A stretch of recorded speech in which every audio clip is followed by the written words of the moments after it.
जम्मू कश्मीर में विधानसभा चुनाव अनाउंस हो चुके हैं। अलग अलग राजनीतिक पार्टियां अपनी सूचियां बनाने में बिजी हो गई हैं।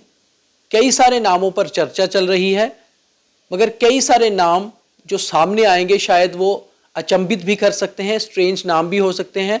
हर पार्टी में ऐसा चल रहा है, मगर आखिरकार बात यह होगी कि महिलाओं को क्या मिलेगा, यानी कि कितनी रिप्रेजेंटेशन मिलेगी। हाल ही में हुए लोकसभा चुनावों में हमने देखा था कि जम्मू कश्मीर में बढ़ चढ़कर महिला वोटर्स ने, क्या वो युवा वोटर्स थी, क्या वो एल्डर्स थे, उन्होंने वोट किया था। और ये उम्मीद थी कि कहीं ना कहीं महिलाओं का उत्थान होगा, उनका विकास की भी बात होगी और महिलाओं को इन्वॉल्व भी किया जाएगा। मगर अलग अलग पॉलिटिकल पार्टीज महिला रिप्रेजेंटेशन पर क्या कर रही हैं, इसके लिए एक महिला ही बेहतर बता सकती है। तो हमारे साथ एडवोकेट उमा कपाही हैं, सोशल एक्टिविस्ट भी हैं और एक एक्टिव लॉयर भी हैं, यूथ भी हैं। तो उमा, क्या लगता है कि विमेन रिप्रेजेंटेशन इस बार असेंबली इलेक्शन में कितनी रह सकती है, या उम्मीद क्या लग रही है? सर, ऐसे तो 370 हमारा जब से हटा है तब से ये फर्स्ट टाइम हमारे यहाँ पे इलेक्शंस होंगे और हमारी गवर्नमेंट फॉर्म होगी after very long period. And secondly women representation is very important. अगर आप देखें, जो 2029 तक इन्होंने बोला हुआ है कि वुमेन को 33% रिजर्वेशन मिलेंगी, लेकिन अगर हम उसकी आज की बात करें शायद उतनी कंसंट्रेशन और इम्पोर्टेंस नहीं मिली है। एंड आज वुमेन रिप्रेजेंटेशन बहुत ज़्यादा ज़रूरी है। उसके पीछे बहुत सारे हमारे रीजंस भी हैं और कॉजेज़ भी हैं। बिकॉज आजकल आप देखो रेप रेट कितना बढ़ रहा है, कितने सारे प्रोटेस्ट हो रहे हैं, कितना कुछ हो रहा है, but there is no person to address certain issues. तो वुमेन रिप्रेजेंटेशन एक बहुत ज़्यादा इंपॉर्टेंट रोल प्ले करता है और वुमेन को आगे आने का बहुत ज़्यादा इस टाइम पे इम्पॉर्टेंट भी है। और मुझे लगता है कि जितनी भी पार्टीज़ हैं उनको औरतों को रिप्रेजेंटेशन भी प्रॉपर तरीके से देनी चाहिए और उनको आगे लाना भी चाहिए। सभी पार्टीज के, क्या वो नेशनल लेवल की पार्टीज हों या फिर स्टेट लेवल की, विमेन विंग होते हैं। विमेन विंग में विमेन वर्कर्स भी होती हैं, लीडर्स भी होते हैं। बट जब रिप्रेजेंटेशन की, यानी कि टिकट देने की बारी आती है, तब कहीं ना कहीं कंजूसी बरती जाती है। क्या रीज़न लगता क्या आपको? सर, सब पावर में आना चाहते हैं, बट मेरा मानना ये है बीइंग यंगस्टर कि जैसे आपको युवा चेहरा पावर में आता है तो वो इसीलिए पावर में ना आए कि उसको सिर्फ अपना सोचना है या अपने XYZ रिश्तेदारों का सोचना है या किसी का भी सोचना है। उसको सारे यूथ का सोचना है कि प्रॉपर जो जितना भी यूथ है सारों का विश्वास उसके ऊपर ही है, जिसको हम लोगों ने इलेक्ट किया है। एक बार आप इलेक्ट हो गए, अपॉइंट हो गए, आप अगर आप कसम भी खाते हैं, कुछ भी करते हैं आप, जैसे स्वयं सेरेमनीज होती है, सब कुछ होता है, उसमें हम लोग उस टाइम तो कर लेते हैं सब कुछ, लेकिन जब किसी के काम करने की बारी आती है हम लोग नहीं कर पाते। ग्राउंड लेवल पे अगर आप देखें तो हमारा यूथ का बहुत ज़्यादा बुरा हाल है कि जॉब अपॉर्चुनिटीज़ नहीं है, और अगर है भी तो वो सीट्स जो हैं वो आती नहीं है।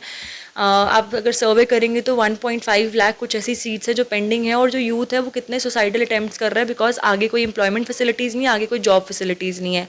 और जो यूथ किसी पॉलिटिकल पार्टी से एसोसिएट होता है वो इसीलिए नहीं हमेशा एसोसिएट होता कि उसको अपने लिए टिकट चाहिए। मे बी वो उस पार्टी में इसलिए आना चाहता है ताकि उसको ट्रस्ट है उस पार्टी पे कि मैं इस पार्टी के एसोसिएट होऊंगा और मेरे थ्रू जितने पीछे यूथ हैं उनकी प्रॉब्लम्स जो हैं वो एड्रेस की जाएंगी। तो यूथ चेहरा होना एक बहुत ज़्यादा ज़रूरी है, and specially that to women.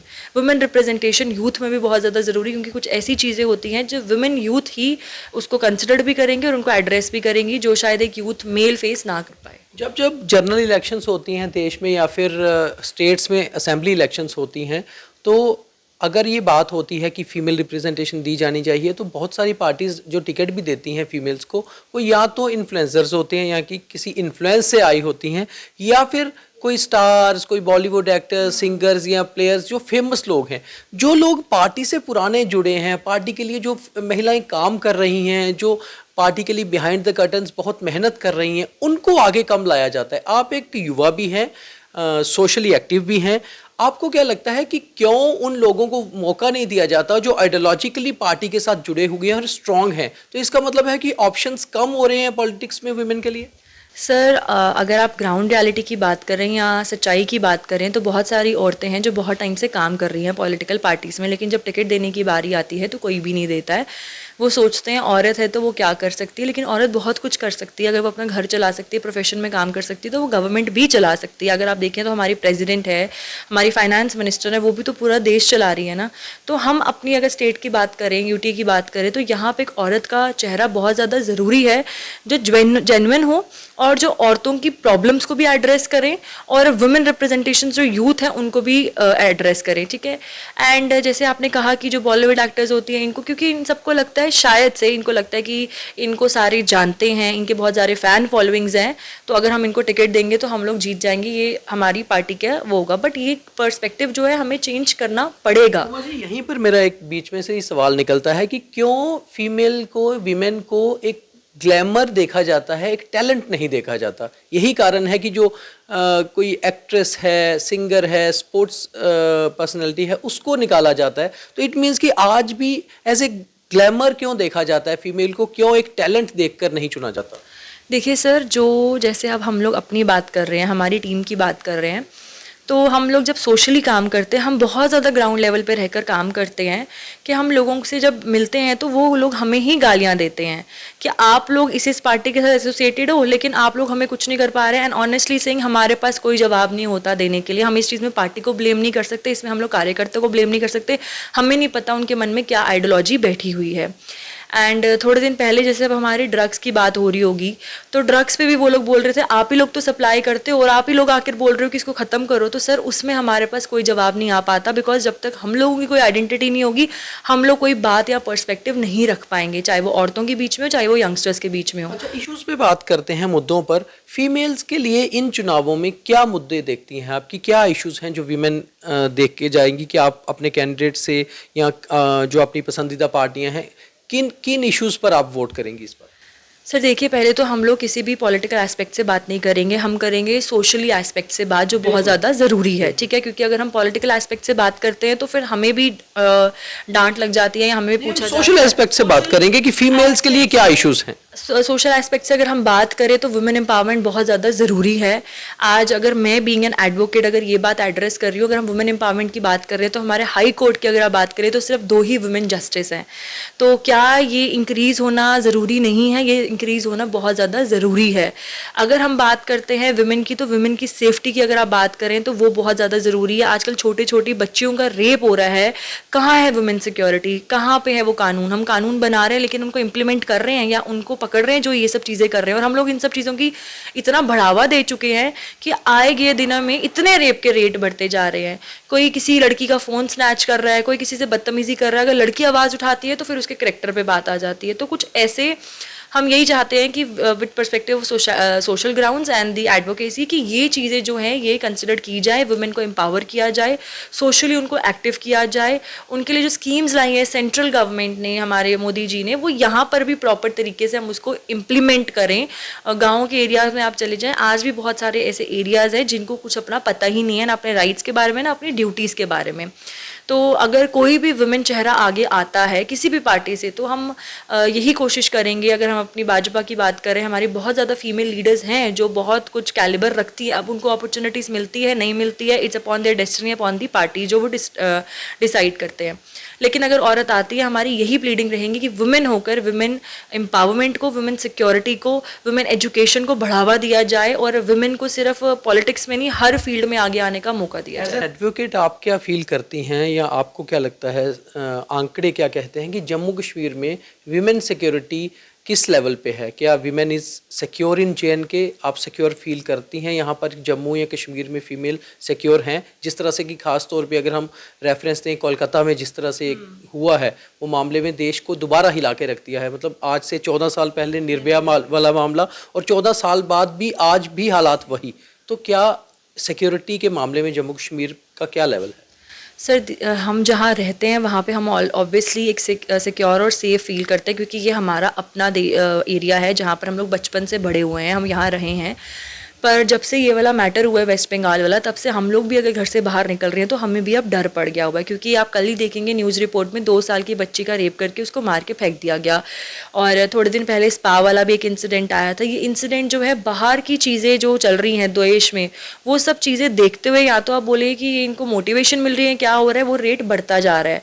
तो वुमेन सिक्योरिटी की आप बात करें तो जम्मू कश्मीर में औरत सेफ़ है। ज़रूरी नहीं है वो बुरके में रहेगी या कपड़ों वैसे रहेगी वेस्टर्न ड्रेसेस में, तो वो सेफ़ नहीं है। हैं, ये हमारा पर्सपेक्टिव है। और वुमेन सिक्योरिटी यहाँ पर बहुत ज़्यादा अभी ज़रूरी है। और कुछ ऐसे लोग भी हैं जो इंटरकनेक्टेड होते हैं, जो वुमेन की आवाज़ ही नहीं उठने देते हैं, उसको दबा दिया जाता है। अगर जब वो आवाज़ उठाती है तो फिर उसके करेक्टर पे बात आ रही जाती है। वुमेन सिक्योरिटी भी कोई इशू रह सकता है इन असेंबली इलेक्शन में? बिल्कुल sir, women security is very important. And आजकल बहुत सारा हमारे डोमेस्टिक केसेस हो रहे हैं, बहुत कुछ हो रहा है, बट वुमेन एड्रेस नहीं उनको कर पा रही है आज भी प्रॉपरली, आज भी उनके लिए आवाज़ नहीं उठा पा रही हैं। तो जैसे अब हमारा स्टेट वुमेन कमीशन है, which is very important in Jammu and Kashmir, वो बना क्यों नहीं है, क्यों नहीं बन रहा, हमें नहीं पता। हमारी तो यही मांग थी कि अगर स्टेट वुमेन कमीशन बनता है तो एक हमारा कोई भी रिटायर्ड वुमेन जज should be there as a chairperson, और बाकी कुछ एडवोकेट्स रख लो या कुछ वुमेन रख लो, बिकॉज एक औरत ही एड्रेस कर पाएगी औरतों की चीज़। But if you involve bureaucracy and other things तो वो कोलैप्स हो जाएगी, वो सबको पता ही है। बट आई डोंट नो कि हम लोग इस चीज़ पे काम क्यों नहीं कर पा रहे हैं। ये बहुत ज़्यादा ज़रूरी है कि हम स्टेट वुमेन कमीशन अपना जम्मू कश्मीर में बनाएं, क्योंकि कुछ औरतें पुलिस स्टेशन जाने से डरती हैं, FIR करने से डरती हैं, तो स्टेट वुमेन कमीशन से भी उनके मैटर एड्रेस हो जाते हैं। और सुसाइडल केसेस भी वुमेन का जो है बढ़ता है, क्योंकि कोई उनकी प्रॉब्लम प्रॉपर तरीके से आज भी एड्रेस नहीं कर पाता 21st सेंचुरी में। तो उस चीज़ पे हमें काम करने की बहुत ज़्यादा ज़रूरत है। हम एडवोकेट्स हैं, हमने थोड़ी बहुत पढ़ाई लिखाई की होती है और हम लोग थोड़ा अपने राइट्स के बारे में जानते हैं, तो हम लोग बोलते हैं, लेकिन जो नहीं जानते हैं उनको कितनी डिफिकल्टी आती है वो हम लोग इमेजिन भी नहीं कर सकते। आप जैसी युवा वकील किस तरह से काम कर रही हैं, क्योंकि समय बहुत कम है, 1 महीने में सारा इलेक्शन प्रोसेस होगा और रिजल्ट भी आ जाएंगे, ताकि कम से कम पॉलिटिकल पार्टीज़ पे कुछ प्रेशर जाए और वीमेन रिप्रेजेंटेशन के बारे में वो सोचें और अच्छी फीमेल चेहरे सामने आएँ और उसके बाद जीतकर असेंबली में आए, ताकि महिलाओं के लिए बात हो। तो आप किस तरह से एक प्रेशर ग्रुप बनाकर या प्रेशर प्रैक्टिस बना रही हैं, बिकॉज आप एक पढ़ी लिखी महिला हैं, कैसे महिलाओं को इकट्ठा करके ताकि कुछ प्रेशर पॉलिटिकल पार्टीज़ पे जाए? सर, अगर आप बात करेंगे तो वुमेन को बहुत ज़्यादा आज भी पुश किया जा रहा है, और अगर औरत आगे आने की कोशिश कर रही है उसको दबाया जा रहा है एंड उसको आगे नहीं आने दिया जा रहा। और दूसरी बात ये है कि बहुत सारी ऐसी औरतें हैं जो स्ट्रगल कर रही हैं, हर चीज़ के लिए स्ट्रगल कर रही हैं। और अगर हम अपनी बात करें तो हम तो नहीं चाहते कि हम लोगों को इतनी छोटी एज में कोई भी मैंडेट मिले, कुछ मिले, क्योंकि हम लोग शायद डिज़र्व भी नहीं करते। हम सिर्फ इतना चाहते हैं कि मॉरल ग्राउंड्स पे कोई भी इलेक्ट होता है, कोई भी अपॉइंट होता है, वो मॉरल ग्राउंड्स पे आकर अपना थोड़ा मॉरलिटी को रखकर सोसाइटी में जो इश्यूज़ हैं उस पर बात करें। हमारे जम्मू कश्मीर में बहुत सारे इश्यूज़ हैं, बट अगर आप देखेंगे तो हमारे जम्मू के साथ बड़ा नाइंसाफ़ किया जाता है, स्पेशली डोगरों के साथ। और हम लोग तो अपनी डोगरी भाषा में भी बात नहीं कर पाते हैं। डोगरी भाषा जबकि हमारी 7 शेड्यूल में भी आती है, डोगरी हम लोग कल्चर भी प्रोटेक्ट नहीं कर पा रहे हैं, तो हम कैसे आगे बढ़ेंगे? तो हमें कुछ लोगों को यूनाइट होकर काम करने की बहुत ज़्यादा ज़रूरत है, स्पेशली यंगस्टर्स को। जब तक युवा चेहरे आगे नहीं आएंगे तब तक देश आगे नहीं बढ़ सकता, बिकॉज युवा चेहरे फ्यूचर है हमारी सोसाइटी का। तो देश की महिला सिर्फ इनसिक्योर फील नहीं कर रही, बल्कि दबी हुई भी महसूस कर रही है। इसका कारण यह है कि जम्मू कश्मीर में जिस समय चुनाव चल रहे हैं, आज भी महिलाओं को ये लग रहा है कि जितनी रिप्रेजेंटेशन उनको मिलनी चाहिए टिकट्स में और उसके बाद असेंबली में, उतनी शायद नहीं मिल पा रही। मगर फिर भी जितनी भी राजनीतिक दल हैं वो चाहते हैं कि महिला उनके लिए वोट करें। मगर जब महिलाओं के लिए बात करने की बारी आती है तो कहीं ना कहीं सभी पॉलिटिकल पार्टीज पीछे हो जाती हैं। तो आखिर महिला कब पुरुष के समान आएगी और उनके साथ मिलकर रिप्रेजेंटेशन भी पाएगी, अपने हक भी पाएगी, इसके लिए सोचना बहुत ज़रूरी है। और ख़ास तौर पे महिलाओं को एक साथ आना भी बहुत ज़रूरी है। मेरे सहयोगी कैमरामैन गगनदीप सिंह के साथ आज इतना ही, और दोबारा इन्हीं मुद्दों पर इन चुनावों में बातें करते रहेंगे। तब तक के लिए द न्यूज़ रूम 24 आवाज़ को लाइक, सब्सक्राइब और फॉलो करना ना भूलें। धन्यवाद।